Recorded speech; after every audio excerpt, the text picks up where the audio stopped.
خواهد داشت. بسیار خوب.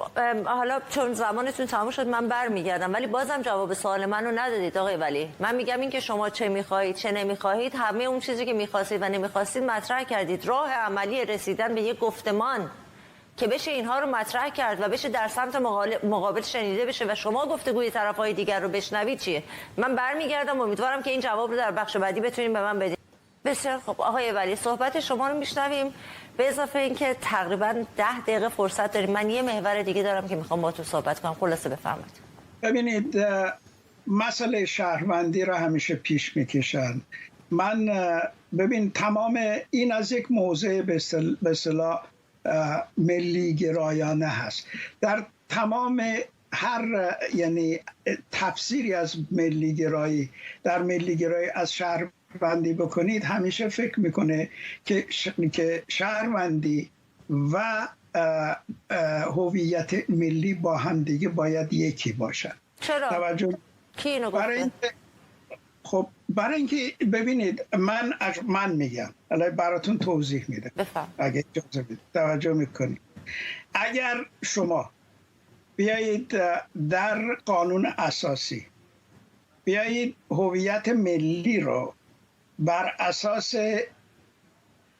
هویت یک اتنیسیته، یک ملت، زبانش، فرهنگش، نمیدونم تاریخش تعریف بکنید، بعد برید بگید که من یک شهروندی دارم، نه شهروندهای آزاد و در مقابل قانون یکسان هستن، اون کسانی که در اینجا هویتشون در قانون اساسی انکار شده، اونا رو میخواید کجا بذارید؟ کاملا قبول دارم صحبتتون. اگر قرار بشه قانون اساسی به گونه‌ای نوشته بشه که از همون ابتدا تبعیض، مثل همون چیزی که الان در جمهوری اسلامی داریم، ولی اگر حقوق شهروندی به معنی واقعی کلمه، به معنی حق برابر و مساوی برای تمام شهروندانی که دارن در چهارچوب ایران دارن زندگی میکنن در نظر گرفته بشه، اون وقت دیگه اصلا حاوی اون تبعیض‌های نهادینه شده‌ای که در قانون اساسی الان هست نخواهد بود. من از این نظر پرسیدم.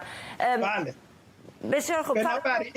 بنابراین یعنی منم خیلی دوست دارم مسئله منتها ما شهروندی رو اگر مسائل اتنیک و ملی و نمیدونم مذهبی و اینا رو از روش برداریم، کار خوبی کردیم. ولی تا اونجایی که تعریف ما از حاکمیت ملی و تعریف ما از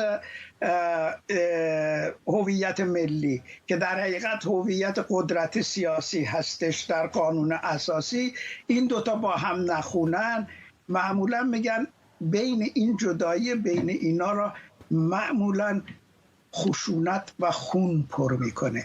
بذارید این خشونت و خون را از میان ببرید. بسیار خوب. آقای برشیدی، به نظر شما راه استراتژیکی که این اتحاد جمعی شکل بگیره، به خصوص بعد از تجربه‌ای که در ماه‌های اخیر داشتیم اما صدا در داخل ایران در سرقز و در زاهدان هنوز بلند هست، چیه؟ آقای ولی شما بفرمایید.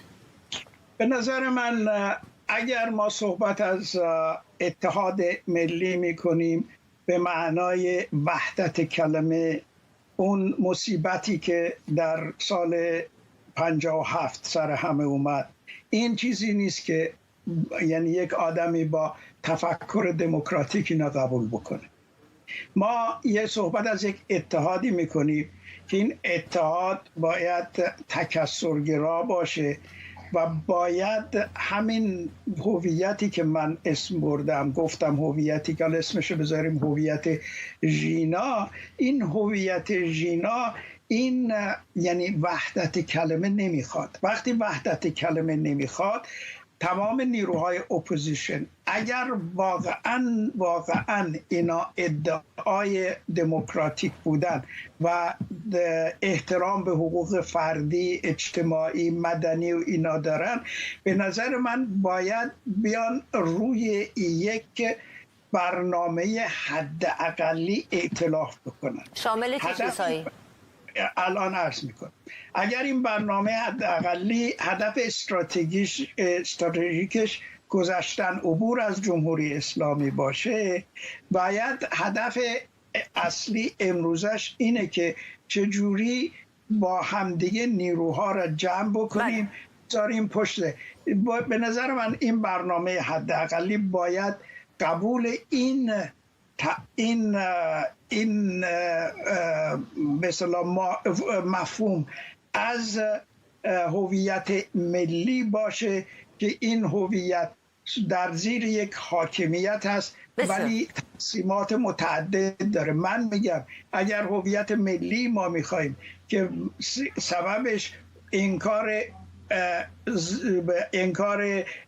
بلوچ هستش، کرد هستش، عرب هستش، اینا نه، این هویت ملی برمیگرده به همون وحدت کلمه ای که فردا میبینید که یک خمینی دیگر منتها این دفعه با کت شلوار کروات سر ما ظاهر میشه یا سر با چکمه نظامی. من هراس‌هایی رو که مطرح هست میفهمم آقای ولی. در تمام گفتگو من فقط امیدوار بودم که بتونیم راه عملی بدیم برای اینکه خب از اینها عبور بکنیم و به یک گفتمان متحد و یک پارچه برسیم.